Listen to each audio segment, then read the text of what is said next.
अडवाणी जी का political career जो चौपट हो गया, चौपट होने का एक बहुत बड़ा कारण ये बयान है। तो अडवाणी कोई छोटा मोटा आदमी थोड़ी था।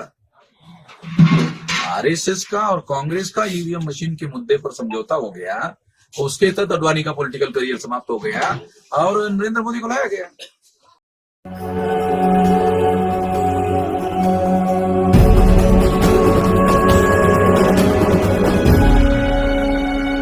बहुत मौलिक बात यह है कि संविधान ने चुनाव आयोग को फ्री, फेयर एंड ट्रांसपेरेंट चुनाव करने के लिए अधिकार दिए। तो जब भारत की प्रजा और वोटर्स सवाल उठा रहे हैं तो सेटिस्फैक्टरी आंसर देने की कॉन्स्टिट्यूशनल जिम्मेदारी चुनाव आयोग की है।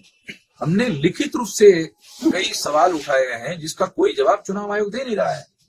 तो जब कोई बात जवाबदेही पूरी नहीं होती है संविधान के अनुसार, तो मामला जनता के कोर्ट में जाएगा ना, मामला जनता के कोर्ट में जाएगा, सुप्रीम कोर्ट में भी जाएगा। सुप्रीम कोर्ट में भी हमने मामला उठाया हुआ है, ऐसा नहीं कि नहीं। जो संविधान के दायरे में रहकर एक रास्ता तो सुप्रीम कोर्ट जाने का है, एक रास्ता जनता के कोर्ट में जाने का है। ये दोनों रास्ते संवैधानिक तरीके से, तो हम दोनों तरफ लोगों को ये जानकारी दे रहे हैं कि ईवीएम मशीन के द्वारा जो संविधान ने गारंटी दी है, ये कोई साधारण अधिकार नहीं है। फ्री, फेयर एंड ट्रांसपेरेंट जो है ये मौलिक अधिकार है, फंडामेंटल राइट है। ये फंडामेंटल राइट का वायलेशन हो रहा है। तो इसलिए ये अगर मान लो फ्री, फेयर एंड ट्रांसपेरेंट चुनाव नहीं होता है, जनता जिसको चुनना चाहती है उसको चुनकर नहीं दिया जाता है, और जिसको चुनना नहीं चाहती है उसी की सरकार आती है, तो फिर तो जनता का अधिकार तो लगभग समाप्त हो गया। फिर तो जनता के पास जो आखिरी हथियार है, आखिरी हथियार क्या है? लोकतंत्र में शांतिपूर्ण तरीके से बदलाव करने का अधिकार जनता के पास है। अगर यही अधिकार खत्म कर दिया तो लोकतंत्र रहेगा कहां? ये ना मौलिक बात।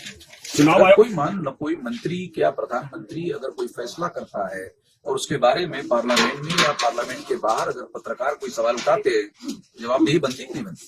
इसका जवाब दिया जाए। अगर जवाब नहीं दिया जाता तो सवाल तो उठते रहेंगे ना।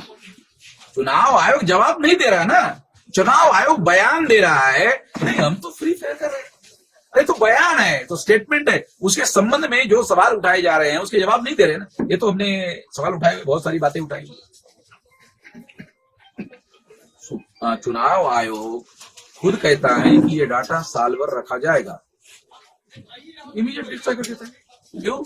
क्योंकि वो डाटा एविडेंस है इस चीज का, तो जो घोटाला हुआ उस घोटाले का।